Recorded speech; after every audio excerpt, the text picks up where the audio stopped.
All right, so we're playing with integers, and the first things we have to address are what are integers, why do we have integers, and how the heck do we work with integers. So I'm going to answer the what, and then I'm going to ask for information about you for why, and then we're going to play together about the how part. So what are integers? Integers are the whole numbers and their opposites. So we've been playing with whole numbers most of the quarter.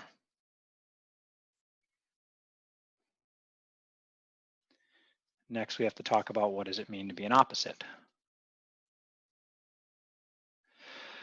So the whole numbers we've talked about before, that would be 0, 1, 2, 3, and so on. And they just keep on going. We really don't have a biggest whole number.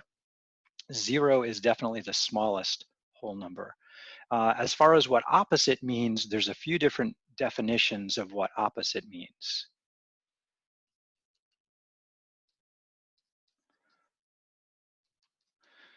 So there's a physical version of what an opposite means when we extend a number line.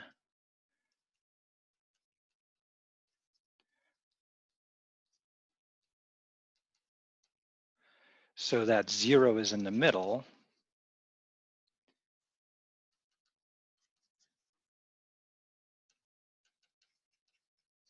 And this is going to be, a pretty new thing to kids because they were just used to this number line that started with 0. And some kids forget about 0 a lot, and they're like 1 is like the first number for most people, but 0 is pretty special.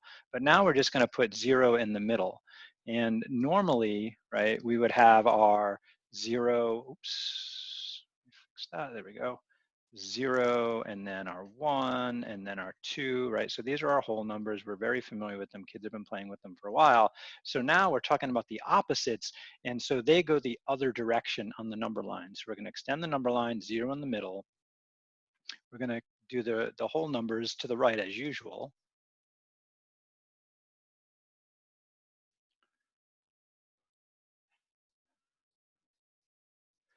And then their opposites march in the opposite direction. So, and now we have opposites in the opposite direction.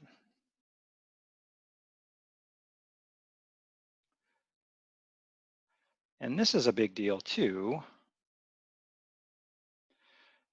because normally we went 1 and then 2 is to the right and 3 is to the right of that and so on, but now we're going to throw the opposite in. We're going to call it -1. The other opposite we're going to throw in is -2, and these go in the opposite direction. And that is actually a huge deal that they're heading in this other direction. They're marching to the left instead of marching to the right. So in this context, the opposite is on the other side of the number line, same distance from 0.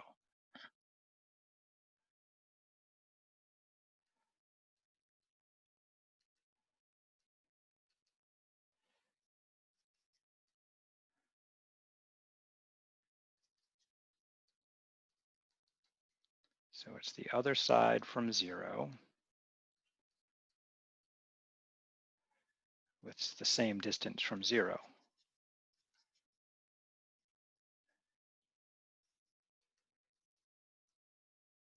So kids got to get used to the existence of this number line and then how to play with it.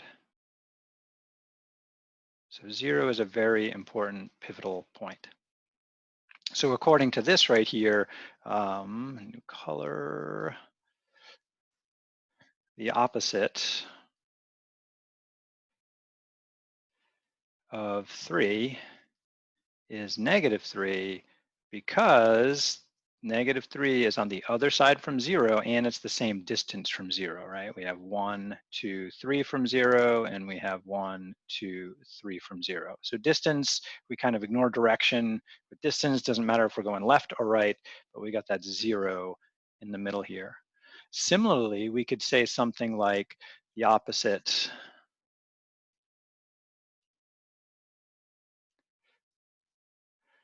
of -2 is 2, because if this is -2 here, we go to the other side of 0 and find something that is 2 away, same distance, and so we get the opposite over there. So an opposite could be positive, an opposite could be negative. That's one version of what an opposite is, physically on the number line.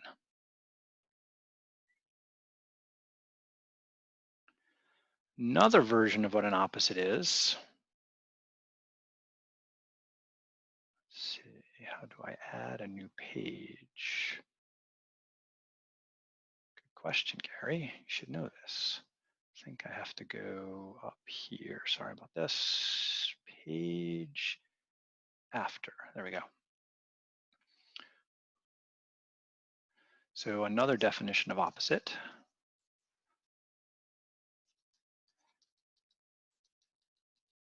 Oh, and I'll just go with it.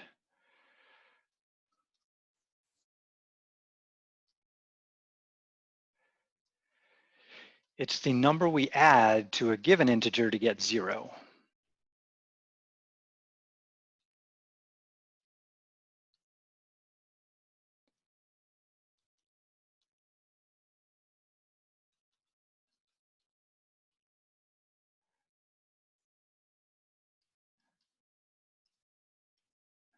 So what would we add to 3 so that 0 is the answer?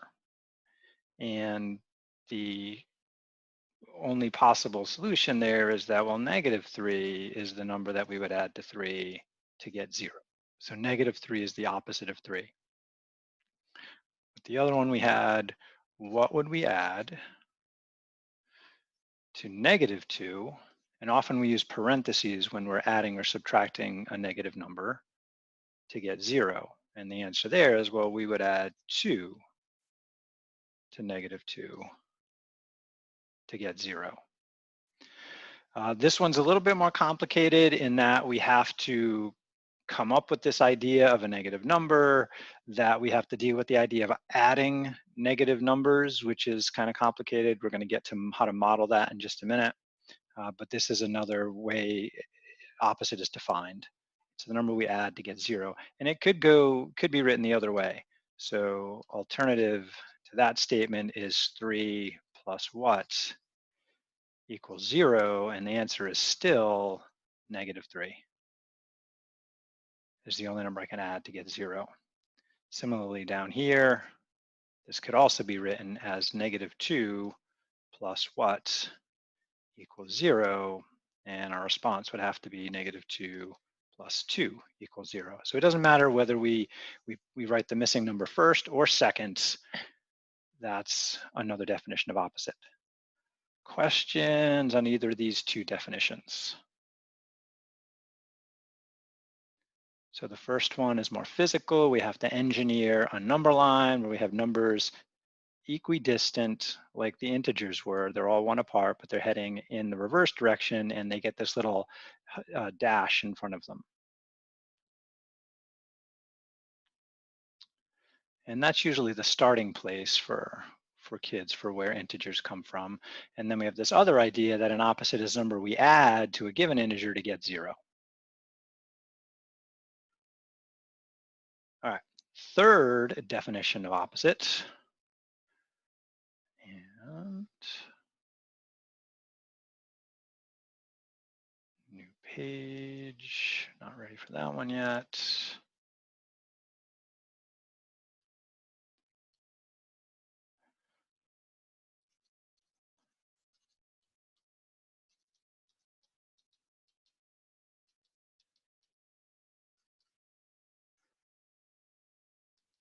And this next one is kind of the way computers are programmed to think about what an opposite is for the most part. It's the result of multiplying by -1.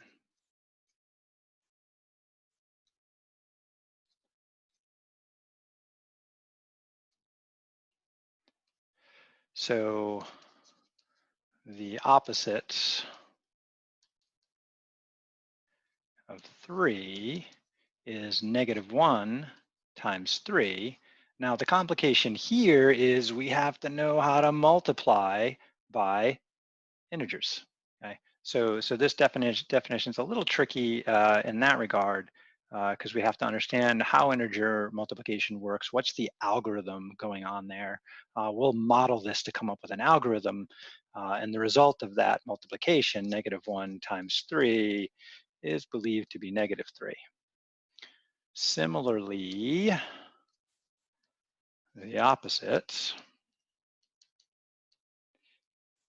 of -2 is -1 times -2. And again, this is kind of complicated because we have to know an algorithm about how to come up with that, and computers are programmed with this algorithm, but this is the definition, again, that's usually programmed in. So we have to know that -1 times -2 somehow is equal to +2. But that's another definition that's kind of common. This one comes up also in algebra classes. It's convenient to look at the opposite of a number as -1 times that number. One place this comes up a lot that causes people grief on calculators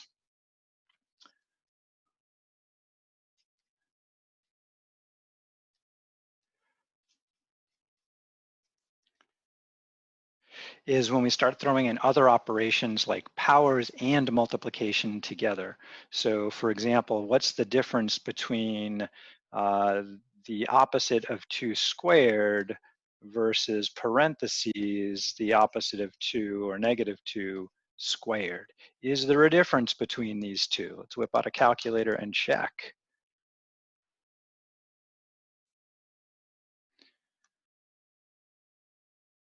And just bring up 2 plus 2 to get my Google calculator.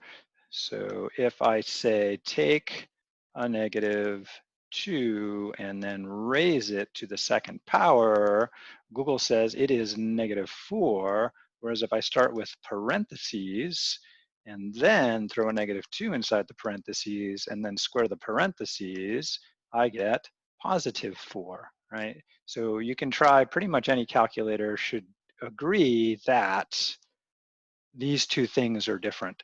So again, the order of operations and the view of what does this symbol right here mean? So again, I'm trying to focus on what does that symbol mean right there in this context. Most computers and calculators are programmed with this idea right there. So we would look at this down here and say, okay, that's the opposite of what I see right here. And to a computer, that means -1 times whatever I see right there. So this, when we write this, this is what the computer's really thinking. Order of operations here says you got to do the power first. 2 times 2 is 4. And then you can multiply by 1 to get the -4. Right? So that's why this version of what I wrote equals -4. This one right here says square the parentheses. Parentheses are the base, so we write the base twice. There happens to be a -2 there, and we believe that a negative times a negative is a positive. Hopefully you believe that. We'll try to prove it today. And so the result there is +4. Okay, so this version of what it means to be opposite is important because it relates to how we use calculators. It's common in algebra classes, but we have 3 different definitions. The most intuitive one of the bunch is the number line version. So we're going to jump into the number line in just a moment. And before I do that, I have a question for you all.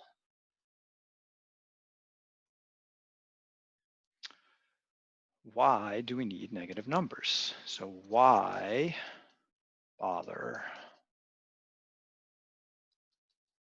with integers? And there's kind of a mathematical reason about why we bother, but what I'm thinking about is more practical. Do integers have anything to do with our daily lives? So I'd like you to think about that and come up with 2 examples of where integers, not just whole numbers, right? Could be the opposite of a whole number. 2 examples of why integers are relevant to our lives. What do we use them for? So just think about that for a second, jot down 2 ideas, and then I'm gonna ask you to share either by voicing it out or put it in the chat. Oh, already got some chat going on there. I'm gonna stop sharing for just a second. Hello, Mason's here. Welcome, Mason. All right. Let's see, that was a while ago. And I just realized on my laptop, when I put the chat on the screen, it blocks whatever I'm trying to share with this gray box, which is a problem. I don't know how to fix that. Oh, I could join on my phone and see the chat. Oh, I'm gonna try that. All right, so if you could share any ideas you have about integers to our chat or voice them. I'm gonna start writing them down in a second. First, I'm gonna see, oh no, if I do the Zoom on my phone, that'll mess with my bandwidth. Okay, we're not gonna do that. Just gonna go with it. And switch back to my headset so we don't have any background distractions. Okay, so I got nothing in the chat yet. Is anyone with me here?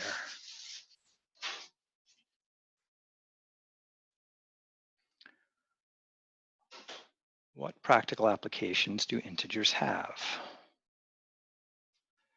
We owe or borrow money. Excellent, thank you, Monsi. Anyone What about where we are in our position, like geographically? Oh, like longitude, latitude? Yeah. Okay, yeah, we definitely use positive and negative numbers to denote longitude and latitude. We have debt, show important differences, negative, positive, temperature. Cool, okay, we got a lot of good ones coming up there. I'm gonna switch back to screen and write these down because you guys can't see the chat in the future video. Figure out why that doesn't work. Okay, so ideas we have are money. That's a good one. And examples of money were like owing or a debt. So debt, where you owe money, versus like credit, which means you have money. And then let's see, we've got position. And position, it turns out, has lots of applications. So one we were just brought up is longitude, latitude,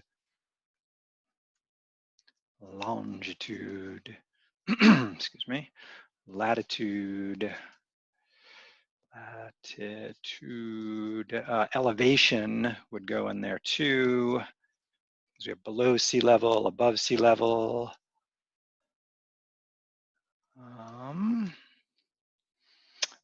Football, gain and losses in yards. Let's see, what else was given here? Oh yeah, sports, okay, good, thanks, Montse. What other sports besides football use positives and negatives? I'm drawing a blank there. Golf, oh really, okay. Temperature, I am not much of a golfer. I've tried a few times. Golf, good to know. Okay, so we have temperature, especially when we're thinking in temperature about Celsius.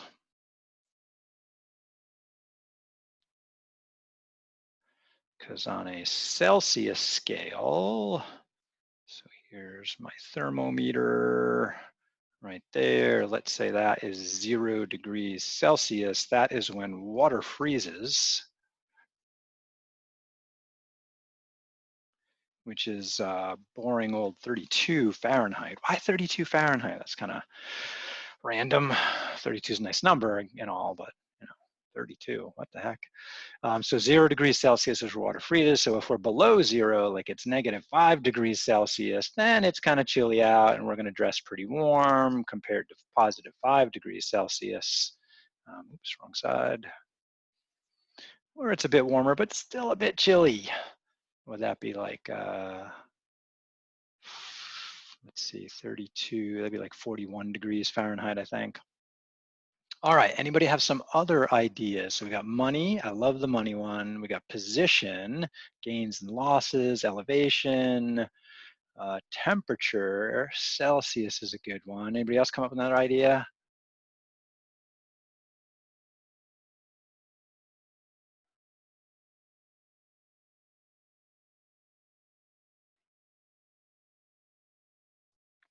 This Celsius one made me think of physics and atoms.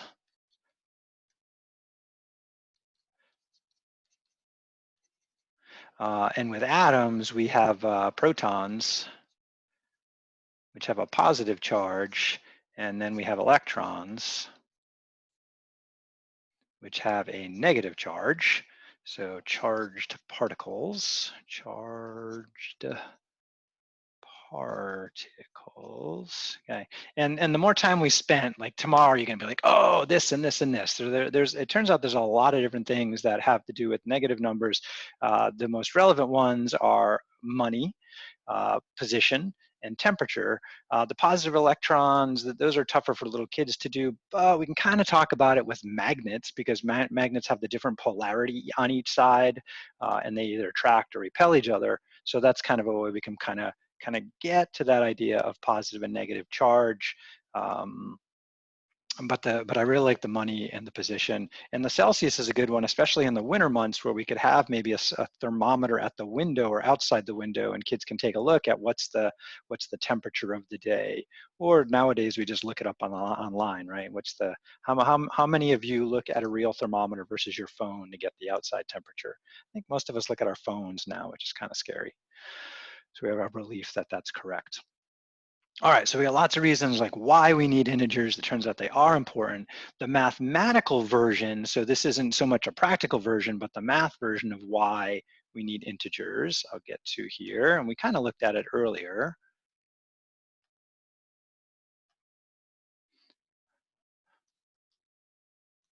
Why integers for math. And it comes from subtraction. So, 7 minus 5, we're totally down with that. If we take 5 away from 7, that leaves us with 2. But we realized that subtraction was not commutative because if we change the direction of that with whole numbers, there is no answer, right? So this is not a whole number. So if all we know is whole numbers, this does not exist. Now that we have the idea of opposites, it turns out this does exist, and we'll model this in just a minute, but our experience, because we've been doing this for a long time, all of us, is that the result should be -2, the opposite of 2.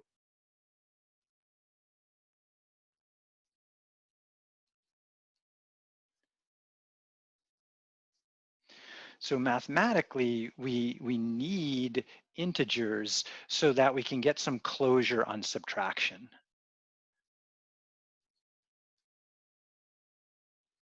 In that any subtraction problem now has an answer if we have a thing called an integer. So this gives us closure for subtraction. And if you forgot what closure means, I'll remind you. So we can formally state that subtraction of integers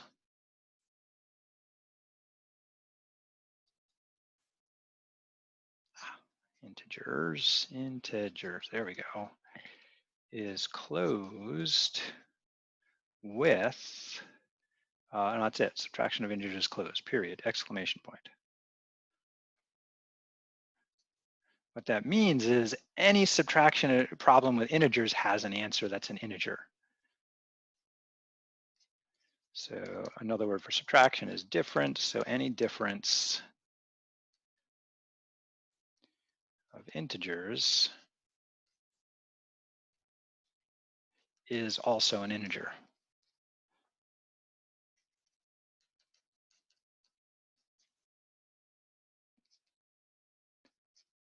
So that's the idea of closure. It doesn't happen with whole numbers for subtraction. Addition was okay. And it turns out addition of integers is also closed. So that's the kind of the big deal in mathematics. It extends subtraction. So now subtraction always has an answer, which is kind of cool. All right, let's see if we're ready for my next page. We are. Okay, so it's time to look at some models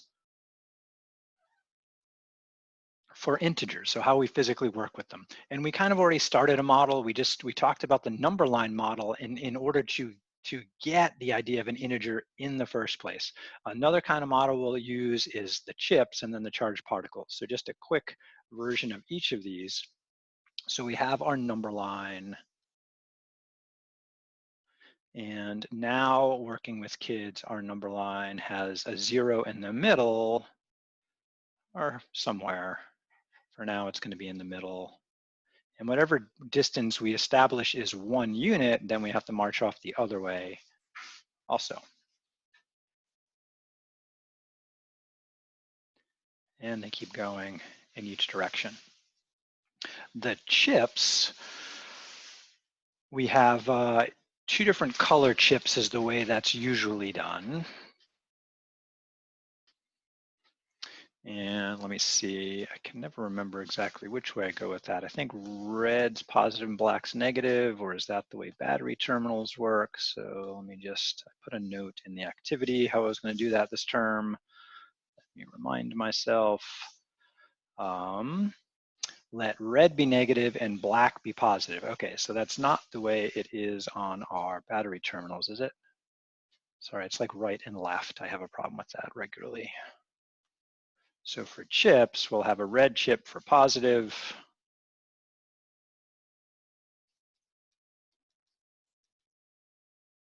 Oop, did I just get that backwards again? Red is negative, black is positive. Come on, Gary.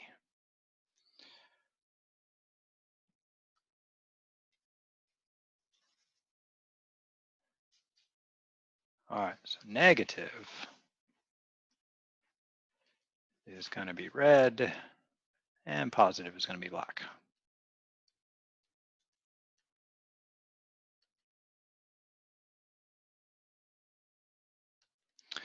Now, there's a slight problem with that because on the number line above here, these are my positive numbers over here. Oops. And these are my negative numbers over here. And then I have 0 in the middle. And 0 is really neither positive and negative. And the real reason you can see it stands out is if you take a positive number like 2, and then you go and multiply it by -1, you get the opposite of 2, which is -2, right? But if you try that same thing with 0, and you go to find its opposite by multiplying by -1, well, 0 times anything is 0, so it's its own opposite.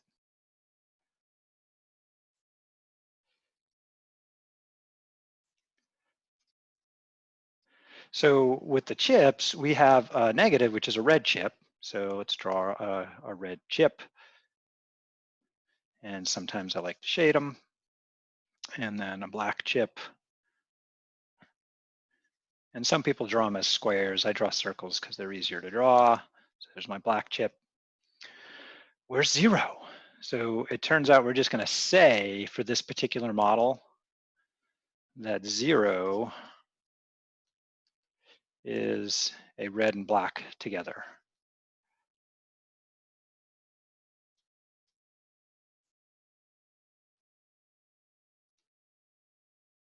So then 0 would be the combination of the two. And I'm not very good at coloring in the lines today. Oh well, but that right there is a 0. So working with the chips, let's just do a couple of examples of that. So more with the chips. And this is going to lead to our first activity. What does -3 look like?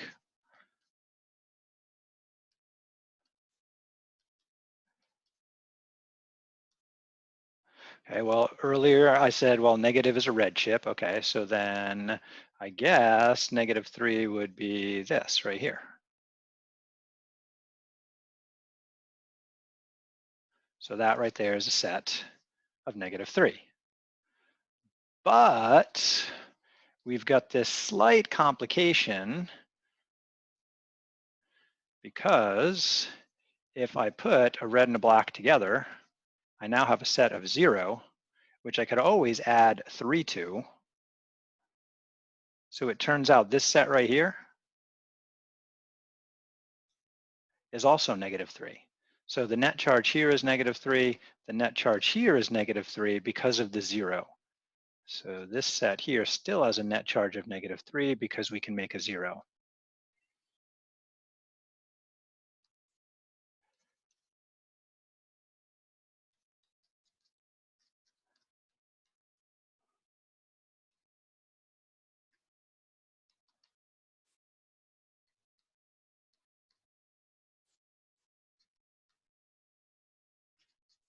So it turns out now this gives us a whole bunch of ways to make -3. So another way I could make -3 is just, throw some more red and black chips in there. So I could have, say, 3 more black chips, and I'll still have -3 as long as I have 3 more red chips than black chips. So right now my net charge is still 0, but I could throw another 3 chips in there, and now the net charge is still -3. So this set right here is still another representation of -3 in this model. Turns out the first one that had the least number of chips is an important one. We'll talk about that in a little bit. But in the chip model, there's multiple representations for every integer. There's not just one way to do it because of this idea of 0 and opposites.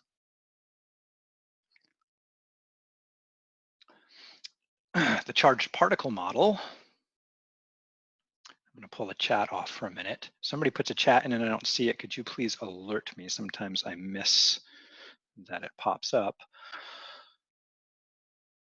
All right, so model number 3, charged particles.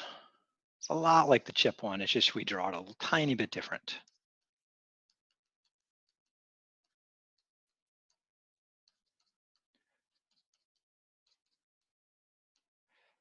With the charged particle model, we just have a plus is +1. A minus is -1, or just a negative. And then if you take a plus and a minus and you put them together, either next to each other on top, as long as they're near each other, that is 0. So it's a lot like the black and the red. We just use a plus and a minus. Sometimes in books and worksheets, you'll see it not just a single plus or a minus, but alternate versions, they might be circled or in parentheses. So alternatively, you might see the plus circled and the minus circled, or sometimes in books, they'll have in parentheses. Okay. Usually when I do them, I just write a plus and I just write a minus. An interesting way you could get like a classroom toy once we're back in the classroom, which is going to happen someday soon. Let me just do a quick internet search. I've done a lot of remodeling in my life, and I discovered that tile spacers, if you're not sure what they are, spacers, let's go look, and images. And these are the ones right here, or actually I like these big fat ones right there. Yeah, so there's these little, I think they're probably made out of silicone or some kind of rubber. They have thin ones and medium ones and these nice fat ones that are almost a 1/4 inch thick. Those are awesome pluses, and you can just snip off, right, 2 parts of the plus opposite each other, then you get a nice cute little minus. And so you have these hands-on little toys that are pluses and minuses. And I kind of like those better because, as you noticed in the beginning of the class, as left-right challenged as I am, I forget which is which all the time. Sometimes I forget which one I designated as positive and which color I made for negative. So whenever I'm working with the charged particles, or excuse me, the chip model, I always make a key for myself so I can remind myself which one is positive and which one is negative. Otherwise, I, for some reason, can't keep that idea straight. I'm always amazed at the things I can remember and the things I can't. Like I can totally tell you where I left my keys last Tuesday, but I can't keep the red positive and black negative down on a daily basis. Sorry. Help me keep that straight, please. All right, so we've got 3 different models for integers. We have the number line model, we have the chip model, and we have the charged particle model. The chip and the charged particle are pretty close to the same model. The only difference is that instead of using a color to represent a positive or a negative, we just say, hey, a plus is a positive, and a dash, that hyphen, is a negative. All right, I just heard a ding dong. Either somebody came or left, or I have a chat. Okay, no chat. And I don't see any flags out there. All right, so deep breath. Questions on either of these three models for just what is an integer?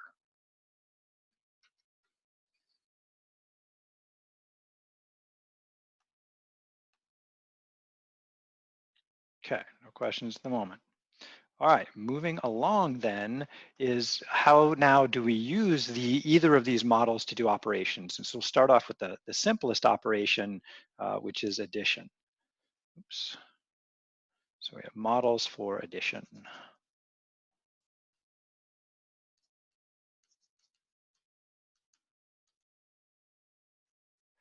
of integers. And the first one we'll take a look at is the number line model.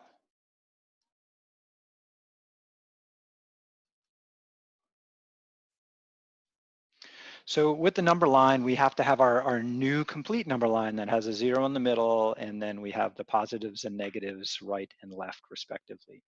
And then we have to have the rules for how this works. So a positive is a right-facing arrow.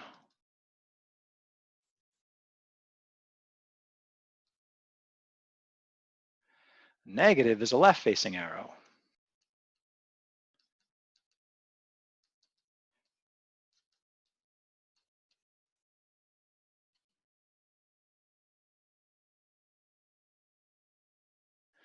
And 0 is no arrow, don't move. So the arrows indicate movement. Oops, extra R there.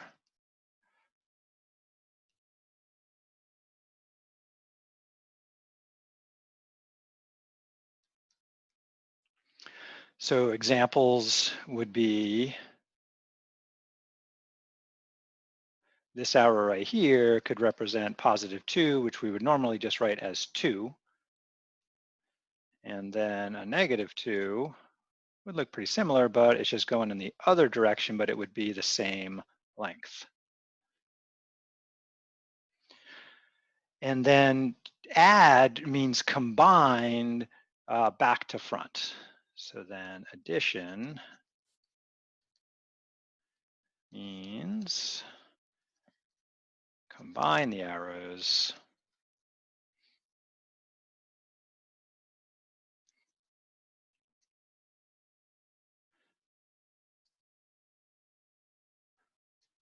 So by back to front, I mean this line I started with would be the back of this arrow, and the arrow itself would be the front of it.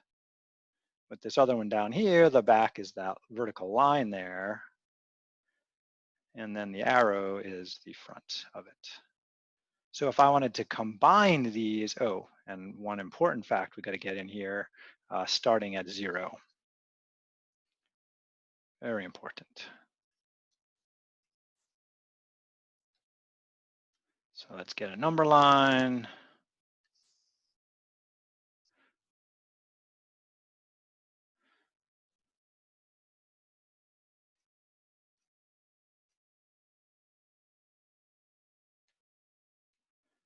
And, ooh, that's not a very good number line. A little better. So 1, 2, 3, 4. We want them as equally spaced as possible. Graph paper would have been a good idea. So if I wanted to illustrate, say, -4 plus 3 here, I would start at 0. And so I'm just going to put it above here. And I would move 1, 2, 3, 4 to build my arrow. And then I'll stack right above that. Oops, I went the wrong way. Sorry about that. 1, 2, 3, 4. There we go. So there's my -4 arrow right there. And then starting the next arrow where it left off, I make my 3 arrows. So 1, 2, 3. So we got this nice counting way of looking at it. So -4 plus 3 is going to leave us at -1.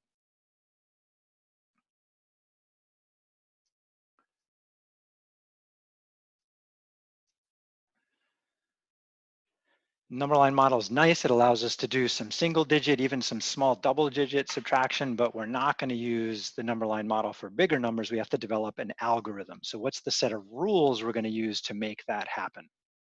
And we'll take a look at that later. So that's the number line model. Do another example of it. Suppose we wanted to take -7 plus 5. Let's draw that. So draw a number line, place your numbers on there to the best of your ability. Try to make them equally spaced.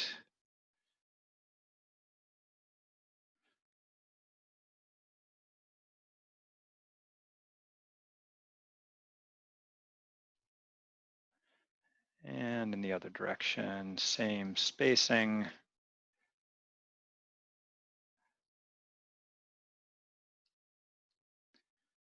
And again, we talk about 0 in the middle. It's not a huge deal if you complete, the same number of each. Oop, that was a little too far.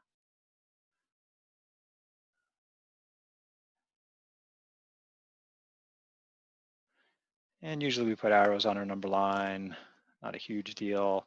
So if I draw in, this time I'll draw it underneath, have a little more room there, my -7. So starting at 0, the first number, negative says go to the left. So then we head out to the left there till we get to -7. And then we have an arrow of 5. Let's make that one blue for fun. And then we have to count over 1, 2, 3, 4, 5. And sometimes it's nice to kind of just mark them off to make sure they're the right length. 4, 5, 6, and 7. And the other one, 1, 2, 3, 4, 5. And so when we put those together, it looks like the answer is going to be -2 on our number line. Alternative version of using the arrows is just to hop around in the given direction. So another version of this, let's go with orange, would be to just start at 0 and then, whoa, sorry about that, count 1, 2, 3, 4, 5, 6, 7, and then do our 5. 1, 2, 3, 4, 5, and see where we end up. Let's look at the difference between that and reversing those. What if we took 5 plus, and tradition is if the next number is a negative, we put it in parentheses. What does that look like on the number line?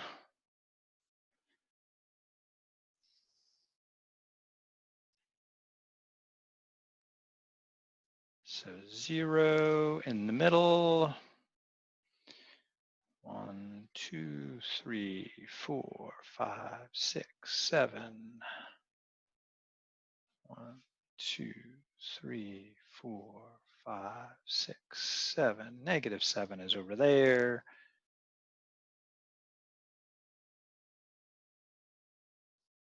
So I'm just going to label some of them enough so I can get my bearings. So here I'm going to draw my 5 first. So 1, 2, 3, 4, 5, arrow. And then my -7 arrow. So picking up where that one left off, go back 1, 2, 3, 4, 5, 6. Excuse me, pen troubles. Oh, I didn't want to get rid of the whole thing.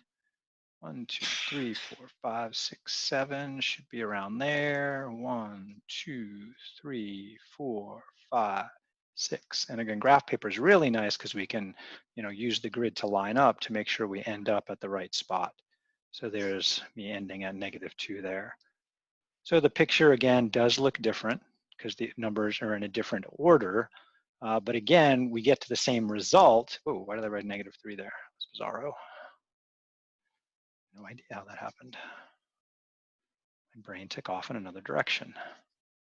So we have the same result for each of these, but they are different problems to start with. They are different pictures, but this gets at the commutative property, right? Commutative means you can change the order and still get the same answer. So interestingly,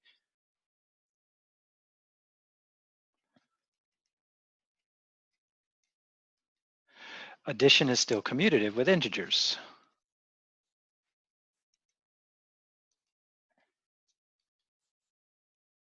Because I can change the order of the numbers and it doesn't matter. I get the same result, same sum.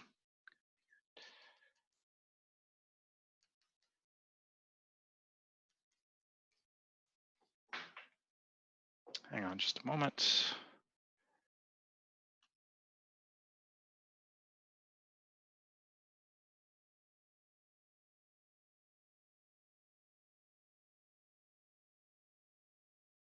Okay, I'm back. All right, questions about the commutativity of integers and the number line model. Stop sharing here for a moment and stop